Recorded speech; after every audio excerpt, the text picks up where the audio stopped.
What's up, family? So I'm coming back to you basically with another hot topic today, and we got some big news around Caitlin Clark and how she's making waves in the basketball world. So we're just going to jump right into it.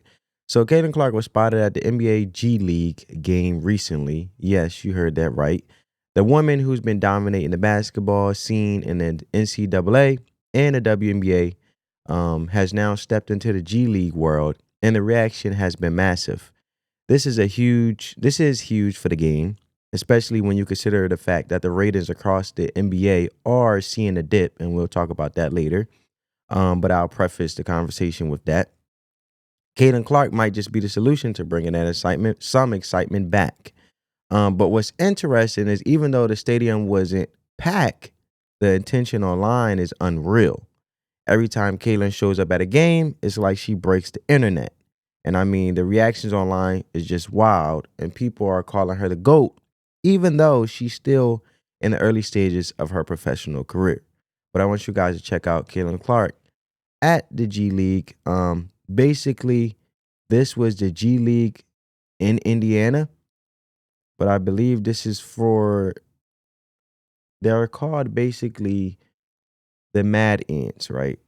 And the Mad Ants is in Indiana, and it's the official G League affiliate of the Indiana Pacers, the men's basketball league, right? So I just wanted to show you guys that. But check out Caitlin Clark at the G League. Now on the staff.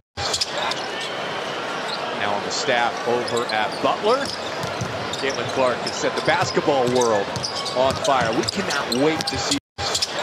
There you have it. So take a look at this moment that went viral. As you guys can see, I showed.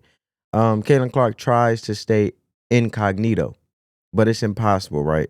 She's such a huge personality in the basketball scene right now, and it's no way to basically be low key because, to be honest, she's basically a public figure at this point.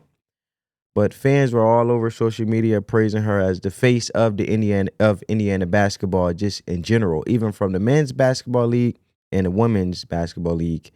And in this case, now she's she's sitting and taking place in the stands at the Indiana Pacers men's basketball G League affiliate. And others just being in awe of her just being there. And let me tell you, it's not just about Caitlin herself. She's been supporting teams in Indiana from the Pacers to the Fever, and people love seeing her engage with the entire basketball scene in the state. But this is also her at the G League with company, which is her boyfriend Connor, as you guys can see. Now, the stands is empty, but it doesn't matter because when you have Caitlin Clark and you have that much visibility, and let alone being a great, phenomenal marketing tool that she is, it doesn't matter. She basically fills the stands up by just her being in the stands with her boyfriend. But not only did the G League of the Indiana Pacers shout her out, basically saying Caitlin Clark is in the house tonight for the regular season opener, which was 20 hours ago, but the basketball organization that she plays for in the WNBA, Indiana Fever, basically posted and reposted from the G League Twitter, formerly known as Twitter, now known as X. Her basketball team, Indiana Fever, said Caitlin Clark is ringing the Mad Ants regular season at the Cambridge tonight. And then they also found a way, or I should say, made a way in regards to showing gratitude and giving respects, but also showing an accolade that Caitlin Clark has done in regards of being her first time in the league in the WNBA in her rookie season, breaking a record for the all assist, not just in the franchise for the Indiana Fever, but correct me if I'm wrong, also she broke the accolade as the most assists as a rookie, first year in the WNBA, let alone, breaking the record to have all-time most assists, just in general in the WNBA in its entirety.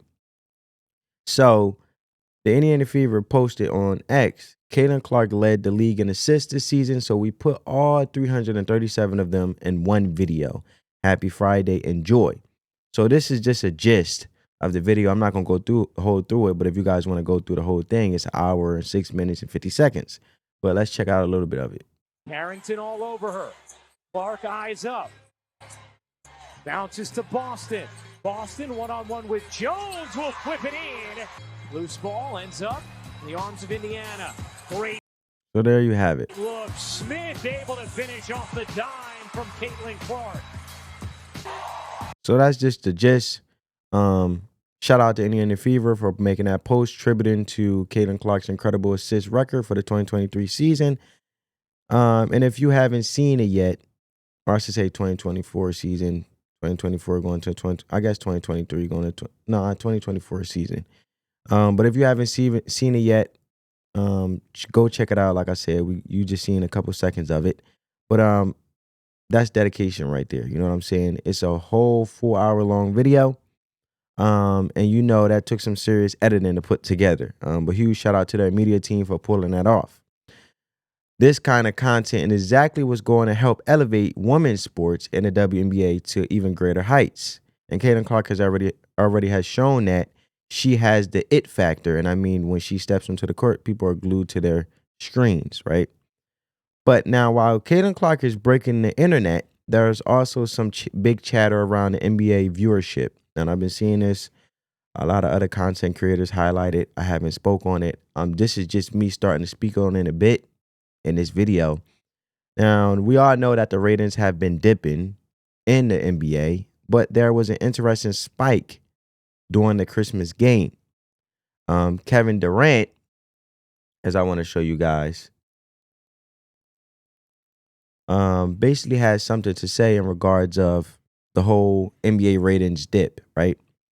And why basically the ratings had dipped in the first place. And he spoke out about the situation, and his thoughts were pretty eye-opening. So he basically said that the media is part of the reason fans aren't tuning in as much as the regular season. According to KD, fans are being conditioned to focus only on the big drama like free agency and playoff implications, and that's making them less interested in regular season games. And I got to be honest, I get where Durant is coming from, but I also think there's something deeper going on, especially when you look at how much love Caitlin Clark is receiving. People want to see her play, whether it's preseason, regular season, or the playoffs. But let's take a deep dive into the article real quick, and I want to get you guys' perspective as I ask you guys a question and want you guys' thoughts down in the comments.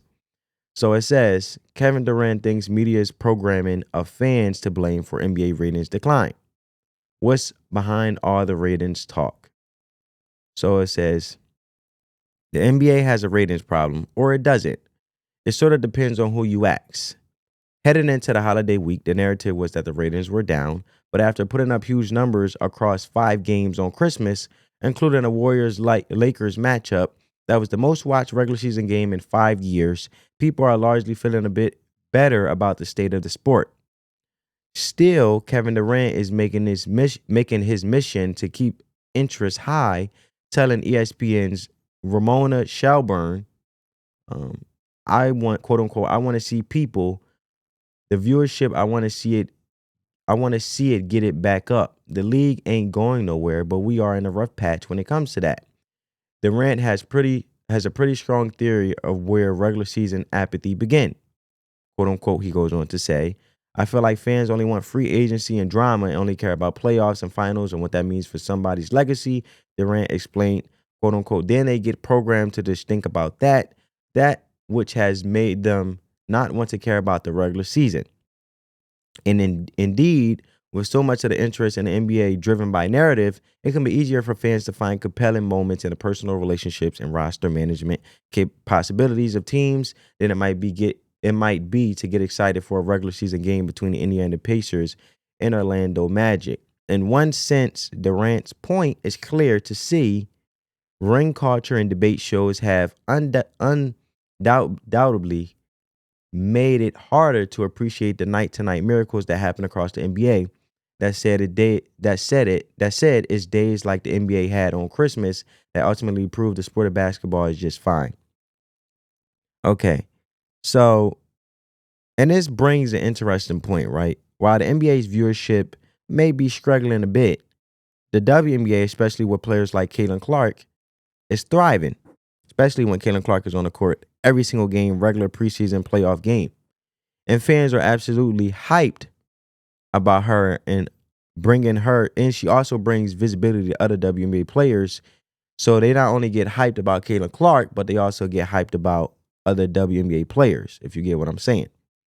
And it's clear people are ready to support women's basketball at the same level, if not more, than the NBA in some cases.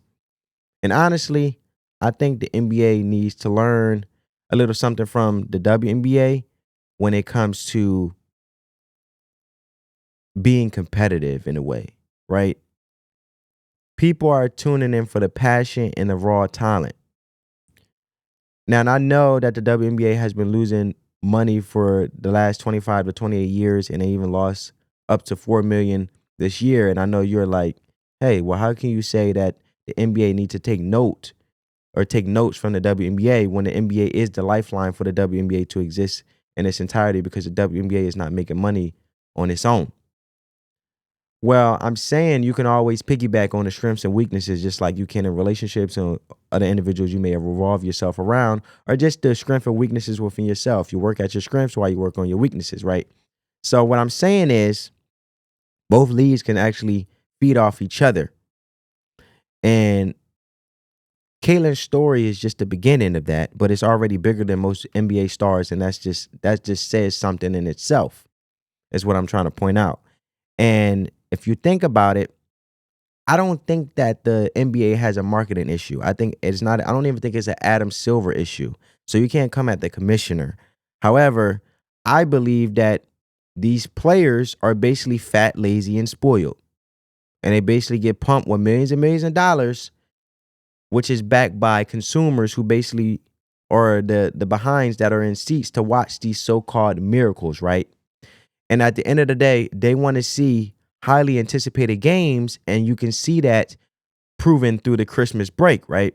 That they just want to see highly competitive, anticipated games where individuals give raw talent and not just so busy infatuated with shooting at the three-point line or shooting for the deep logo, because everybody can't do it. And at the end of the day, it takes away from getting down and dirty, getting into the paint, and just the basics of basketball.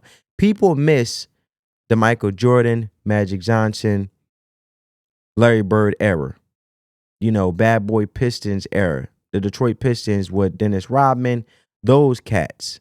And individuals that are younger like myself, because I'm like 25, when you do research and actually study the game of basketball or study the history and how the NBA came about, Larry Bird and Magic Johnson, Larry Bird is white, we know, obviously, and Magic Johnson is black. As much as the narratives, because you can't control the media, and I don't believe it's the media fault, and I believe that Kevin Durant needs to take away the Victim Olympics and try to blame the media, because the media is just going to do what the media does, right? And at the end of the day, individuals, if there's no conversation about something, then obviously the visibility isn't valuable enough to even be talked about. So the good thing is, the pro is, at least the league is being talked about. They just need to reshape and make an adjustment. So what I'm saying is, when it came to Larry Bird and Magic Johnson, a black guy and a white guy, they basically just competed with raw talent, focused on the skills, and they never fed into the narratives, and the league thrived within that. So you can't sit there and blame the media, is my stance on it. Comment down below, do you agree or disagree in regards to Kevin Durant trying to say it's program media as his theory, in which he's premising why the NBA ratings dropped. I disagree with it. I just believe that these players got lazy, and I believe they need to compete. And actually, the example of that and how evident, which substantiates my point, is Caitlin Clark just compete. Now, we got upset with her because she got awarded New York Times Magazine Athlete of the Year, and she bent the knee and started feeling into that whole divisive white privilege narrative, when we were just loving her for standing at the forefront and just competing, and people wanted to be passionate about seeing the skill of basketball being displayed and just playing basketball and not really entertaining the drama queens. That's what we loved her for. That's what the majority of her fan base is about. So if you see that, and you can see Caitlin Clark still being viral when there's not even people in the seats at a G League for the Indiana Pacers NBA team G League, and she still brought visibility to that G League, and it was just her and herself, then just focus on basketball, which is why Caitlin Clark is such a valuable marketing tool in itself, and why she's resonating with people, because we just want to see basketball. We want to see compete, and may the best win and dominate, right? So I'm going to leave it there. What you guys think? Is Caitlin Clark the answer to the NBA's ratings issues? Could she help drive more attention to the G League games or even the NBA itself? Drop your thoughts down in the comments below. And hey, if you're a fan of Caitlin Clark or basketball in general, make sure to smash that like button and hit the subscribe button so you don't miss out any latest news, updates, and game analysis, and also letting me give my thoughts, perspective, and insights. But comment down below yours. Love you guys. Hope you got some value from it. If you did, make sure you give this video a big thumbs up. On that note, family, peace.